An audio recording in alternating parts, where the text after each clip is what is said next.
మా జగన్ రెడ్డి ఏం చెప్తాడు? ధనికులు పేదలు. ఆయన ధనికులు ఒత్తాసు పలుకుతాడు. నిన్న మీటింగ్ పెట్టినారు. ఏడ పెట్టినారు మీటింగు? ఆడ. ఈడ బీదోళ్ళు బతుకుంటారు. ఏమి టీ, గోబీ, దోశలు, ఇడ్లీ అవన్నీ అమ్ముకొని బతుకుంటే వాళ్ళ షెడ్డు ఆయనకి ఏమైందో నాకు అర్థం కాలే. ఈ షెడ్డు తీసేస్తాడు. ఇంకా మన అయిపోయామంటాడు మన ఎమ్మెల్యే. ఆయన ఊర్లో నీ చెట్లు కొట్టేపిస్తుంది. ఏం పని ఈ షెడ్డుతో?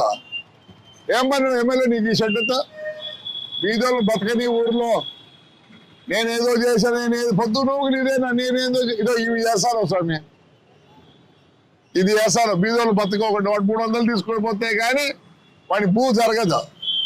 నిన్న మొన్న 3 రోజుల నుంచి ఏమైంది? వాడు తీసేది వేస్తానవా? తీసేది ఒకటి తెచ్చున్నాయి, నీకు వేసేది రాదు. మొత్తం గబ్బట్టిచ్చినావు. వరడి పాతగలి షెడ్ ఏం చేసిందప్ప? ఇక్కడ ఒక సెక్యూరిటీ పెడితే అయిపోకేలేదు ఏదైనా షెడ్ అంటే. చెప్తేనే నీకు ఏది చేత కాదు ఎమ్మెల్యే గారు. ఊరి పొద్దున ఏదో చెప్పుకుంటాడు. నీకు చేసినది నన్ను తిట్టేది. తిట్టుకో, నాకేం అభ్యంతరం లేదు. గుర్తు చేస్తా. ఏమనంటే ఫ్రాక్షన్ చేస్తాడు. నువ్వేం చేయలేవులే కానీ ఫ్రాక్షన్ ఇట్లాంటి చేయొద్దు. దీళ్ళ మీద ఫ్రాక్షన్ చేస్తా, చెట్ల మీద ఫ్రాక్షన్, నీకు ఈ షెడ్ మీద ఫ్రాక్షన్ చేస్తావు అంతే. ఇది ఏం కాదులే. వాళ్ళు ఎట్లా పోతారు? ఎమ్మెల్యే 300 తీసుకుపోతే పోతాడు. నువ్వేం పెట్టినావురా? గోబీ మంచూరియా. నువ్వు పానీపూరి. నువ్వురా ఇడ్లీ బండి. నువ్వు అందరూ టీ స్టాల్ వాళ్ళు. వాళ్ళకి చెప్పరా జవాబు వాళ్ళకు. నువ్వు ఒక పెద్ద ఎమ్మెల్యే కాడు మనకి. ఇప్పుడు నీ ముఖం చూసి ఎవరిన ఓటేస్తారా?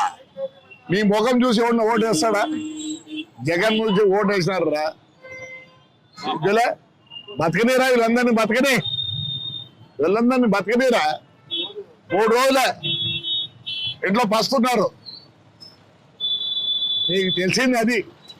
ఏదో చేసినాడు. ఏం చేసేది నువ్వు చెప్తాను. నువ్వేమేం చేసినావు అసలు నీ గురించే మాట్లాడదలుచుకోలే. Unfit fellow, unfit. ఎవడు కూడా నీ గురించి మాట్లాడకూడదు. ఏదో తప్పే మాట్లాడినా నీ గురించి ఎవరు మాట్లాడతారా? Useless fellow. చూడరా